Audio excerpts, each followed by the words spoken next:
सातस्य शोकेन जगाम रात्रि। श्री राम और श्री राम को याद करके मां कौशल्या और श्री भरत पूरी रात रोते रहे। प्रातः काल हुआ है, ब्रह्मर्षि वशिष्ठ आए हैं। बेटा सयान कर्म करो, अंतिम संस्कार आदि कर्म करो, अब शोक का त्याग करो। अलम शोकेन भद्रंते राजपुत्र महायशाह। देखो जन्म मरण सब सुख दुख भोगा, हानि लाभ प्रिय मिलन वियोगा, काल कर्म बस हो ही गोसाई, बरबस रात दिवस की नाई। जैसे रात के बाद दिन, दिन के बाद रात, ये चक्र चलता ही रहता है बेटा। कभी ऐसा तो नहीं हुआ केवल रात बनी हो, और कभी ऐसा भी नहीं हुआ कि दिन ही रह गया हो। जैसे रात के बाद दिन, दिन के बाद रात, वैसे जन्म के बाद मृत्यु, मृत्यु के बाद जन्म, लाभ के बाद हानि, हानि के बाद लाभ, सुख के बाद दुख, दुख के बाद सुख, मिलन के बाद वियोग, वियोग के बाद मिलन।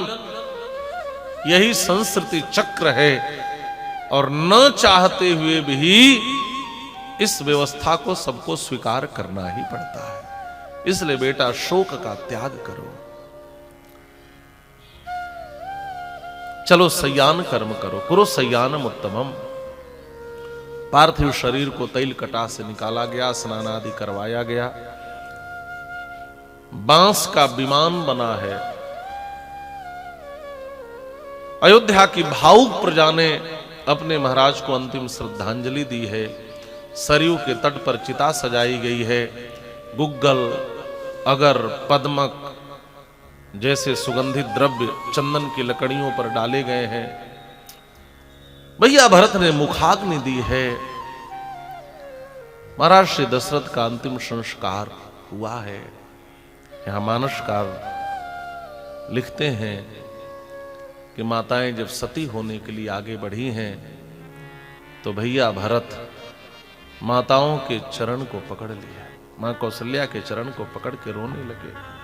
मैया कौशल्या ने जब कदम बढ़ाया तो देखा किसी के गर्म गर्म आंसू उनके पांव पे टप टप गिर रहे हैं।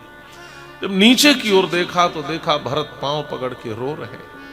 रोते हुए कहते हैं, मां जब तक यह भरत ही अयोध्या में नहीं था तब तक भले कोई अनर्थ हो गया हो, लेकिन भरत के रहते अब अयोध्या में कोई अनर्थ न होने पाए। इसलिए मां मैं आपको सती होने नहीं दूंगा। मां मेरे पिता की एक ही लालसा थी, वो अपने आंखों से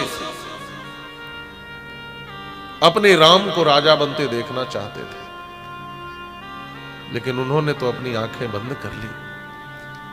लेकिन जो पत्नी होती है वो पिता की आत्मा होती है। आत्मा ही धारा, महर्षि वाल्मीकि भी लिखते हैं। पत्नी पति की आत्मा होती है। और मेरे पिताजी अपने आंखों से भले न राघव भैया को राजा बनते देख सके हो, लेकिन मैं आपकी आंखों से अपने पिता को, श्री राम को राजा बनते दिखाऊंगा।